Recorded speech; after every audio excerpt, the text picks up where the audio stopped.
Halo teman-teman, ketemu lagi, kita berjumpa dalam pembelajaran kita pada kali ini. Tema pembelajaran kita pada hari ini atau kali ini adalah tugasku sebagai citra Allah.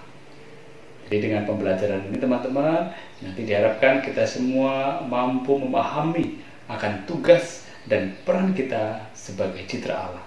Sehingga nanti kita dapat mewujud nyatakan dalam kehidupan kita sehari-hari. Jadi sekali lagi teman-teman, tema pembelajaran kita pada hari ini adalah tugasku sebagai citra Allah.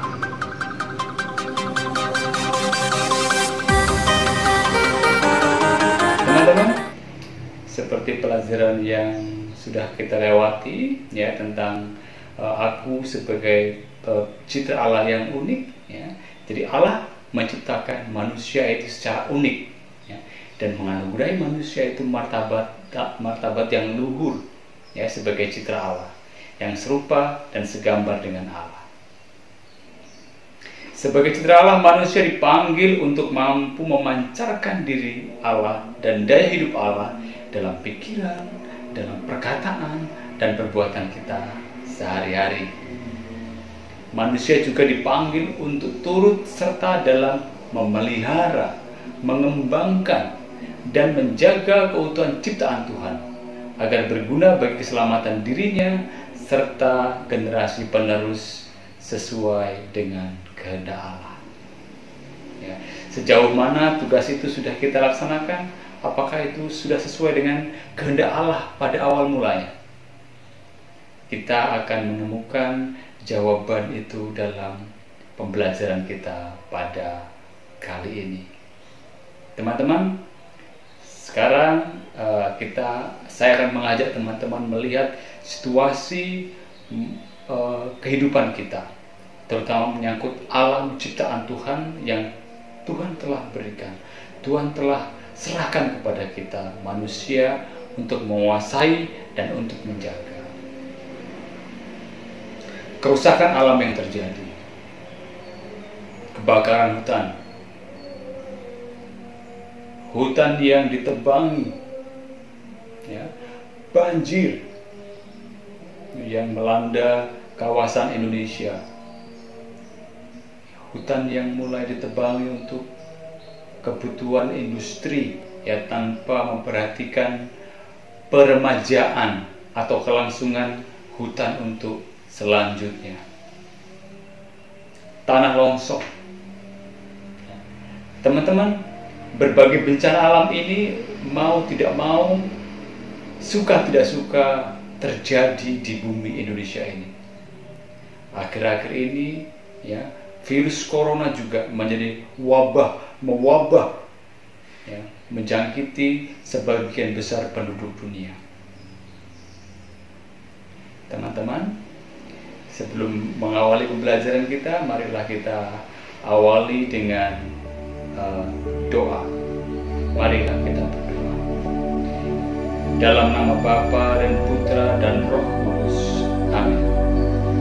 Allah pencipta segala sesuatu, kami bersyukur karena Engkau mengangkat kami menjadi citra-Mu dan melimpahi kami dengan segala sesuatu yang Kau ciptakan untuk menjamin hidup segenap umat-Mu.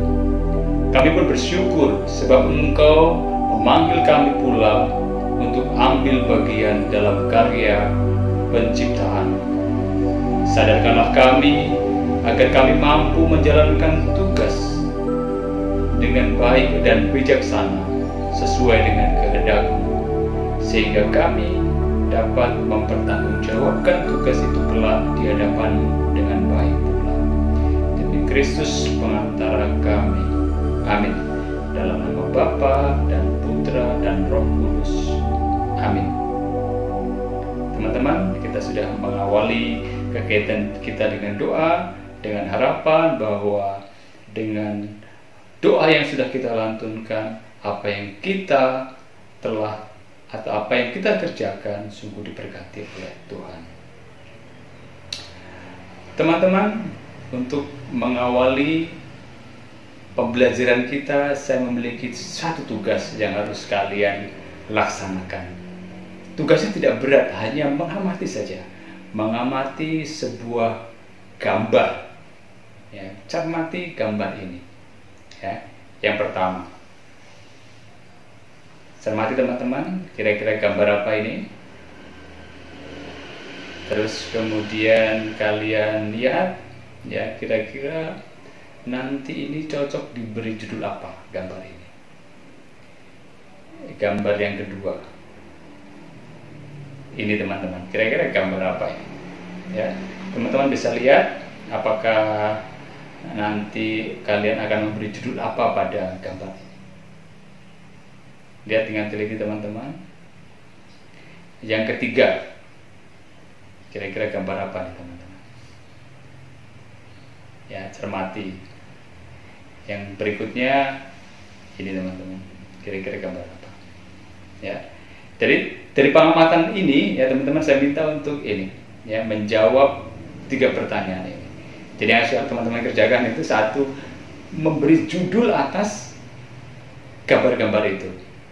Ya. Terus yang kedua itu, kira-kira kenapa sih gambar atau kejadian dalam gambar terjadi? Ya, kira-kira penyebabnya apa? Nah, yang ketiga, bagaimana seharusnya atau situasi yang normal atau ideal yang harus terjadi. Ya, misalkan pada gambar 1, itu gambarnya kan seperti itu, harusnya itu bagaimana idealnya. Ya, jadi teman-teman, saya minta untuk take your time, silahkan kalian cermati gambar itu satu-satu. Ya, judulnya apa, terus kemudian penyebabnya apa, terus kemudian bagaimana seharusnya situasi itu terjadi. Silakan tuliskan di buku catatan.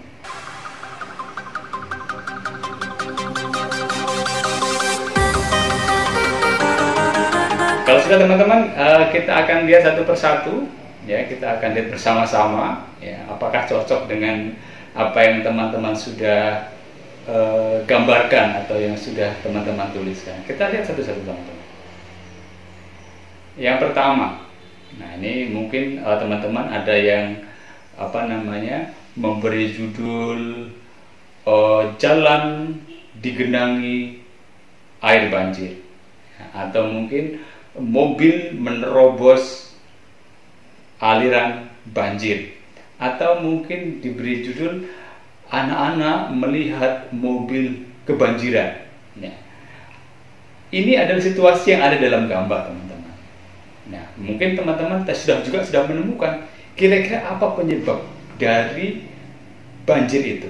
Ya, mungkin teman-teman bisa menuliskan, mungkin sudah menemukan, oh karena selokan air atau aluran air terhambat oleh sampah-sampah. Atau mungkin teman-teman menemukan, oh karena banjir itu karena apa? Karena saluran pembuangan airnya kecil, ya. Atau mungkin teman-teman menemukan karena curah hujan yang sangat lebat. Ya, jadi aliran air tidak mampu menampung debit air. Ya, teman-teman mungkin teman-teman bisa menemukan hal yang berbeda. Kenapa sih kira-kira ini bisa terjadi? Nah, terus yang berikutnya, situasi seharusnya bagaimana? Ya, mungkin teman-teman menemukan seharusnya ya di jalan itu ya tidak tergenang air, mobil bisa berjalan dengan lancar, tidak terhambat oleh genangan air. Nah, itu situasi yang normal, ya. Jadi antara orang dengan kendaraan bisa berjalan di jalan itu dengan lancar, tidak terhalang oleh banjir. Ya, silakan teman-teman, mungkin teman-teman juga menemukan hal yang sama. Terus kita akan ke gambar kedua teman-teman. Ya, teman-teman mungkin bisa sudah memberikan judul atas gambar ini. Misalnya judul yang diberikan teman-teman misalkan sampah-sampah menggunung, ya, atau orang membuang sampah tidak pada tempatnya, ya, atau mobil pemuat sampah tidak memuat sampah sehingga sampahnya menggunung. Ya, kita bisa lihat teman-teman kira-kira apa penyebab dari situasi itu. Ya, penyebabnya mungkin bisa saja misalnya bahwa kebiasaan orang untuk memproduksi sampah, ya, semua lihat, kebanyakan sampah itu dari plastik. Ya, mungkin karena kebanyakan orang membungkus makanan dari plastik sehingga memproduksi banyak sampah, sehingga tempat buang sampah tidak muat lagi, tidak cukup lagi, sehingga menggunung di suatu tempat. Ya. Atau mungkin penyebab lain memang orang cenderung untuk membuang sampah ya di sini, ya, tidak pada tempatnya, gitu. Ya. Terus bagaimana situasi yang ideal seharusnya atau normalnya? Ya, sampah itu letaknya ya di kotak sampah, bukan di tempat umum seperti itu. Ya, harusnya ya sampah itu di dalam kotaknya, tidak sembarangan seperti itu, tidak menggunung seperti itu. Seharusnya sampah-sampah itu sudah diangkut oleh mobil sampah misalnya. Ya, itu teman-teman. Yang berikutnya, gambar berikutnya. Nah, ini lihat teman-teman. Teman-teman mungkin memberi judul saluran air yang terhambat oleh sampah, atau sampah menyumbat aliran air. Teman-teman, ya, kalau kita lihat gambar ini jelas, ya, ada genangan air, ada sampah-sampah, ada saluran air di situ. Ya, kira-kira apa penyebabnya? Ya, satu, jelas bahwa orang membuang sampah tidak pada tempatnya, sehingga masuk ke aliran air. Sehingga apa? Sehingga sampah itu menghambat aliran air. Dampaknya apa teman-teman? Dampaknya adalah apa yang terjadi pada gambar satu tadi. Ya. Jadi karena debit air besar, saluran air terhambat, sehingga apa? Sehingga terjadilah banjir. Seharusnya bagaimana kondisi normalnya teman-teman? Kondisi normalnya jelas, ya, bahwa saluran air harusnya apa? Tidak ada sampah satupun di situ. Caranya bagaimana? Jelas, kebiasaan manusia kita untuk jangan membuang sampah sembarangan. Kita buang sampah pada tempatnya. Sampah plastik, sampah organik, sehingga sampah itu bisa diolah dengan baik, sehingga tidak terjadi seperti gambar yang ini. Dan berikutnya teman-teman, gambar apa ini? Ya, mungkin teman-teman bisa memberi judul, ya, tadi ada yang sudah memberi judul nih kan, pemukiman padat penduduk, atau rumah-rumah dibangun tidak teratur. Ya. Nah, jadi kira-kira teman-teman sudah menemukan apa sih penyebabnya? Ya, bisa saja satu, ya, di gambar itu kita lihat ada aliran sungai di tengahnya. Ya. Orang-orang banyak membangun pemukiman liar mungkin di area bantaran sungai, sehingga kelihatan kumuh, ya, tidak tertata. Ya, ini juga mungkin disebabkan karena urbanisasi, ya, perpindahan masyarakat dari desa berpindah ke kota, ya, sehingga di kota menciptakan suasana kependudukan yang sangat padat. Ya, bagaimana seharusnya teman-teman situasi yang seperti ini? Ya, seharusnya ya orang tidak membangun rumah di bantaran sungai, ya. Terus kemudian ya tata ruang dan tata letak kota, ya, yang harus diperhatikan lagi, ya, soal memberikan izin kepada kepada masyarakat untuk membangun dengan menata, ya, tidak membangun secara liar, ya, sehingga kalau liar ya seperti ini, jadi kumuh, jadi tidak beraturan, yang seharusnya untuk reservasi tempat untuk aliran sungai, kemudian sungai itu tambah kecil karena terus ditempati oleh manusia. Itu teman-teman dari gambar-gambar yang sudah kita amati. Sekarang saya minta kalian ketika sudah selesai menuliskan tadi, kalau sudah juga diperbaiki, ya, saya minta kalian nanti untuk difoto yang sudah kamu tuliskan itu, difoto, terus nanti supaya hasilnya nanti bisa dikirimkan kepada guru. Ya, silakan itu difoto, kemudian nanti bisa dikirimkan ke guru sebagai laporan bahwa Anda sudah melaksanakan tugas yang pertama. Ya, jadi observasi pengamatan ini teman-teman bisa membantu kita untuk benar-benar mengenali suasana lingkungan kita yang terjadi saat ini. Teman-teman, kita bisa lihat bahwa yang namanya bencana banjir, tanah longsor, kelaparan, kepadatan penduduk, dan perumahan yang kumuh, wabah wabah berbagai penyakit, termasuk wabah virus corona yang terjadi saat ini. Sepertinya itu menjadi berita yang memang hari-hari ini kita dengarkan. Ya, keutuhan alam yang diciptakan Tuhan itu sekarang sudah mengalami kerusakan yang sedemikian parah. Ya, setiap tahun berbagai jenis tumbuhan dan hewan masuk ke daftar perlindungan karena hampir punah. Perubahan musim, ya, kini menjadi tidak menentu. Ya, kekacauan kicauan burung-burung juga sudah jarang terdengar di alam bebas. Ya, kualitas kesehatan manusia semakin berkurang karena polusi dan berbagai dari limbah-limbah. Alam ciptaan Tuhan ini seolah-olah berwajah ganda. Di satu pihak manusia membutuhkan dan tergantung dari alam, tetapi di lain pihak juga alam menjadi ancaman bagi manusia. Ya, menurut teman-teman salah siapa ini? Ya, salah Tuhankah atau salah manusia? Ya, apakah ini memang semuanya adalah salahnya manusia? Ya, sebenarnya faktor penyebab utama adalah egoisme dan keserakahan sebagian besar atau sebagian manusia yang memanfaatkan dan mengolah alam hanya demi keuntungan diri dan keluarga atau kelompok, tanpa berpikir soal kesejahteraan seluruh umat manusia dan tanpa berpikir bahwa generasi manusia berikutnya juga berhak menikmati ciptaan Tuhan yang baik adanya. Tetapi semua manusia juga dapat dianggap bersalah bila mana ia tidak peduli terhadap perusakan yang terjadi, membiarkan orang-orang egois dan serakah tersebut tetap pada tindakannya.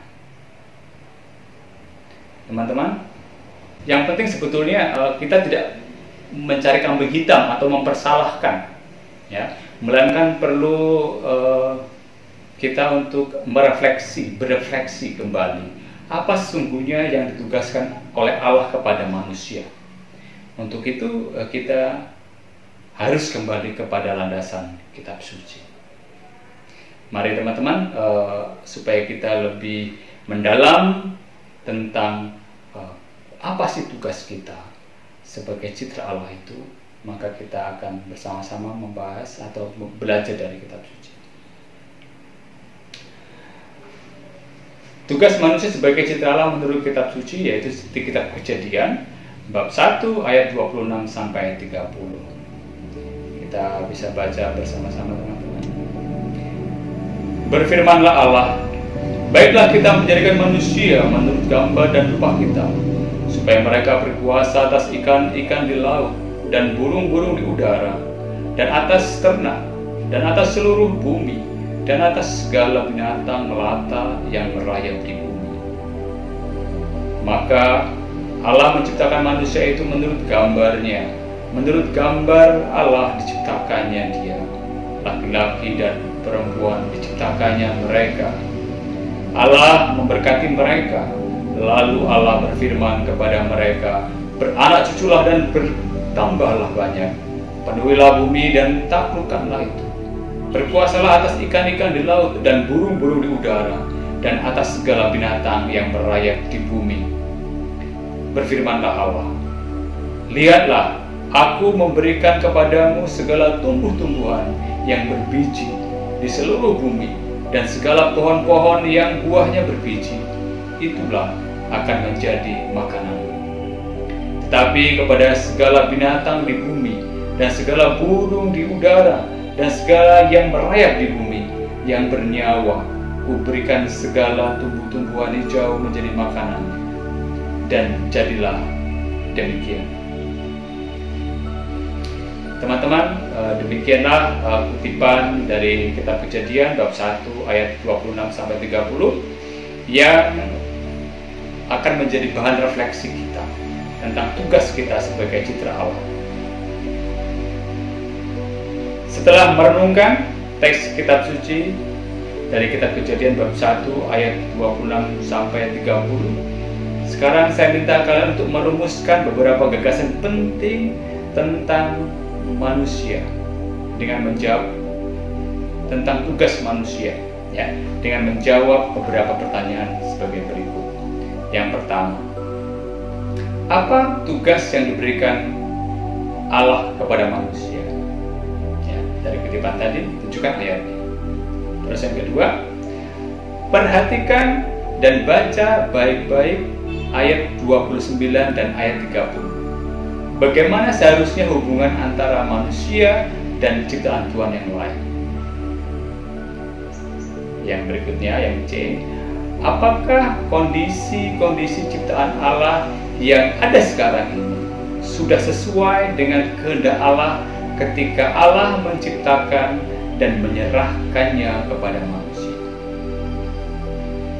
Yang berikutnya, yang D, tuliskan ciri-ciri tindakan manusia yang selaras dengan kehendak Allah seperti diamanatkan dalam kitab Kejadian bab 1 ayat 26 sampai 30. Teman-teman, silakan ambil waktunya. Kita akan mencoba menjawab ini.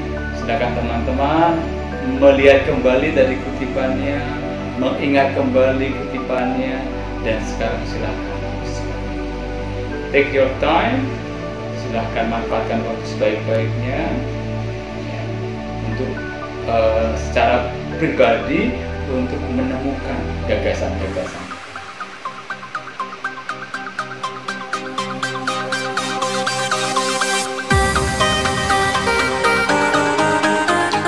Setelah selesai, silahkan foto hasil tulisan gagasan-gagasanmu, ya, untuk nanti bisa dikirimkan ke guru.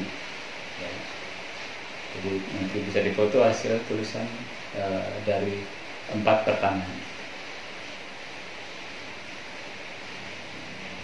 Sekarang teman-teman, kita akan coba baca atau bahas bersama-sama keempat pertanyaan itu. Ya, yang pertama, apa tugas yang diberikan Allah kepada manusia? Tunjukkan ayatnya.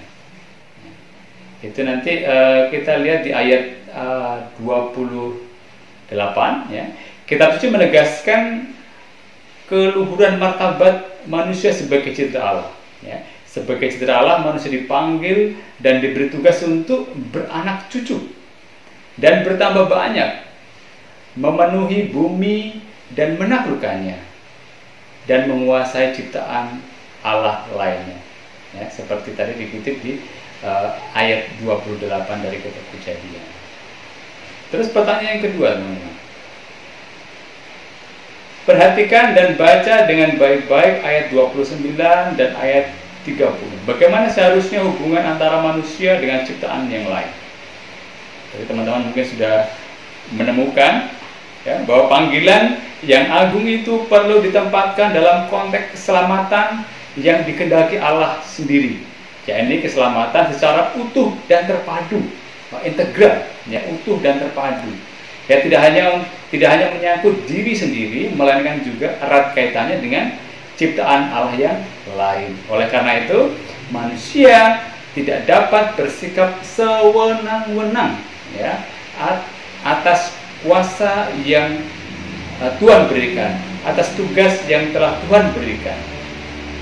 Ya, jadi manusia tidak bisa bersikap sewenang-wenang atas kuasa dan atas tugas yang telah Allah berikan. Terus yang ketiga, teman-teman, apakah kondisi-kondisi ciptaan Allah yang ada sekarang ini sudah sesuai dengan kehendak Allah ketika Ia diciptakan dan menyerahkannya kepada manusia? Tentu jawabannya belum, ya, karena manusia banyak salah menggunakan kuasa yang ada padanya tanpa batas, ya. Manusia tidak menyadari bahwa kuasa yang diberikan Allah itu sifatnya terbatas.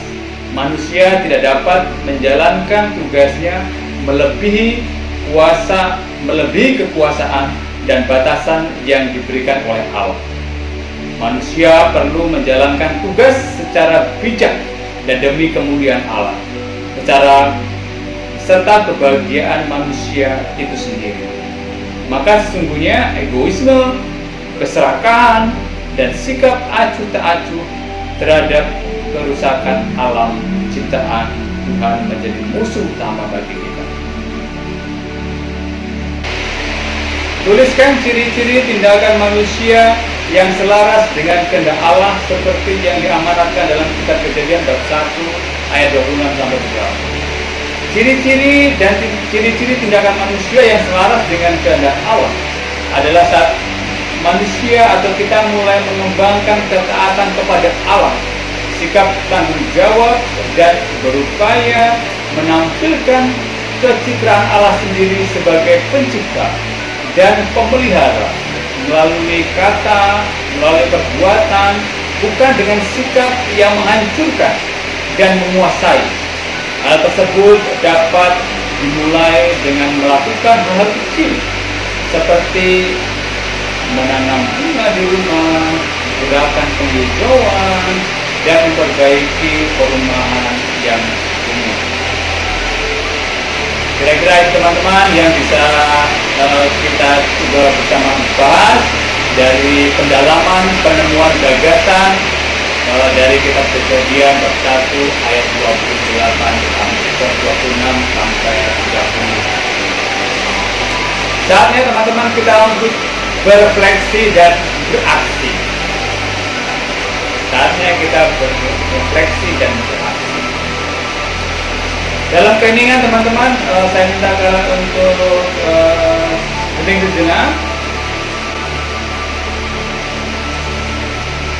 merefleksikan apa yang sudah kita pelajari. Anak-anakku yang dikasihi Tuhan, hari ini kita telah memahami bahwa Allah menciptakan kita sebagai citra Allah, dan kepada kita Allah telah memberi kuasa untuk menaklukkan dan memelihara ciptaannya secara bijaksana, agar kelak tidak mendatangkan bencana bagi manusia. Namun kenyataan banyak manusia mengeluh atas berbagai bencana yang menimpanya. Bencana yang terjadi sekarang ini tidak dapat dikatakan bahwa ini adalah kesalahan Allah, sebab pada saat Allah menciptakan semuanya dalam keadaan baik adanya, dan seluruh ciptaan Allah itu sudah diserahkan kepada manusia. Jangan-jangan kita pun terlibat atas kejadian bencana atau wabah. Kita dapat saja disebut terlibat bila mana kita tidak peduli terhadap gunung-gunung yang tumbuh dan tidak peduli dengan penghijauan. Kita terlibat membiarkan bumi semakin panas. Sebab tidak berusaha menanam tanaman apapun di sekitar kita. Kita terlibat membuat banjir karena membuang sampah sembarangan. Kita terlibat jika kita tidak peduli dengan keadaan sekitar kita. Kita terlibat dalam penyebaran virus corona kalau kita tidak memakai masker, tidak mencuci tangan dengan sabun, tidak menjaga jarak sosial, tidak mematuhi anjuran pemerintah. Sekarang masih dalam keadaan yang hening, tuliskanlah niat yang akan kamu lakukan dan biasakan sebagai wujud tanggung jawabmu sebagai citra Allah. Dalam situasi yang masih hening, sekarang tuliskan niat yang akan kamu lakukan dan biasakan sebagai wujud tanggung jawabmu sebagai citra Allah.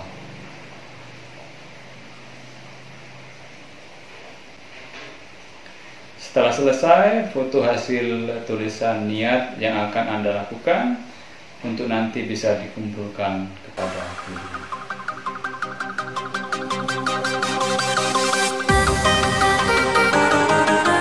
Teman-teman, untuk mengakhiri pembelajaran kita pada kali ini, kita akhiri dengan mendaraskan Mazmur 104 ayat 1 sampai 24. Pujilah Tuhan, hai jiwaku, Tuhan Allahku, Engkau sangat besar. Engkau yang berpakaian keagungan dan semarak, yang berselimutkan terang seperti kain, yang membentang langit seperti tenda, yang mendirikan kamar-kamar lotengmu di air, dan menjadikan awan-awan sebagai kendaraanmu, dan bergerak di atas sayap angin, yang membuat angin sebagai suruhan-suruhanmu, dan api yang menyala sebagai pelayan-pelayanmu, yang telah mendasarkan bumi di atas tumpuannya, sehingga takkan goyah untuk seterusnya dan selamanya.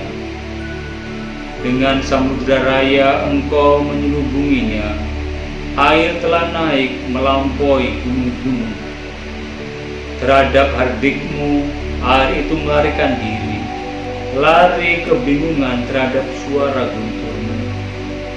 Naik gunung, turun lembah ke tempat yang Kau tetapkan bagi mereka. Batas Kau tentukan, takkan mereka lewati, takkan kembali mereka menyelubungi bumi. Engkau yang melepas mata-mata air ke dalam lembah-lembah, mengalir di antara gunung-gunung, memberi minum segala binatang di padang, memuaskan haus keledai di hutan. Di dekatnya diam burung-burung di udara, bersiul dari antara daun-daun. Engkau yang memberi minum gunung-gunung dari kamar-kamar lotengmu, bumi kenyang dari buah pekerjaanmu. Engkau yang menumbuhkan rumput bagi hewan dan tumbuh-tumbuhan untuk diusahakan manusia, yang mengeluarkan makanan dari dalam tanah, dan anggur untuk menyukakan hati manusia, yang membuat muka berseri banyak berkarena minyak, dan makanan yang menyegarkan hati manusia.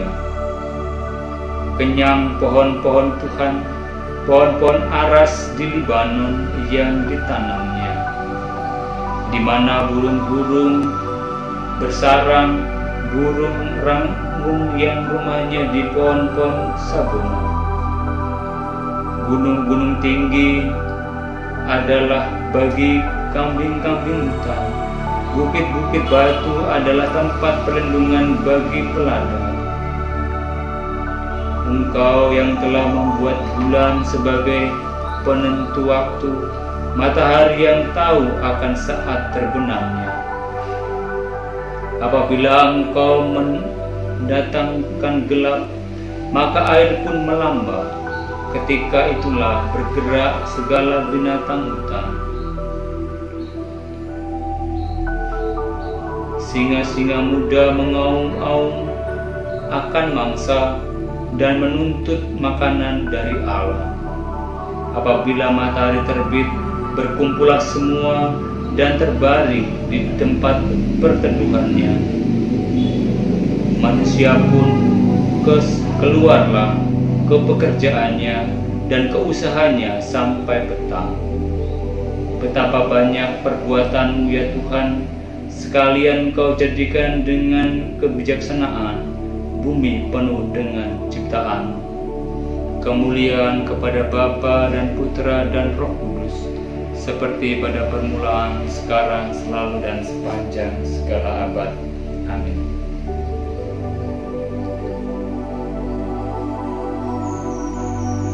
Terima kasih. Kita teman-teman sudah sungguh-sungguh belajar.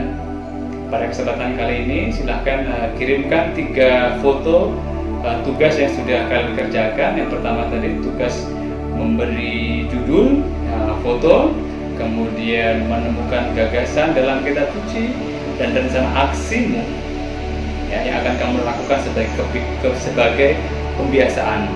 Ya, silakan ketika ini kalian kumpulkan, kalian kirim ke WA guru. Ya, tetap semangat, jaga kesehatan, Tuhan memberkati. Jangan lupa kalau ada pertanyaan dan saran, tulis di halaman komentar ya. Oke, terima kasih, bye bye.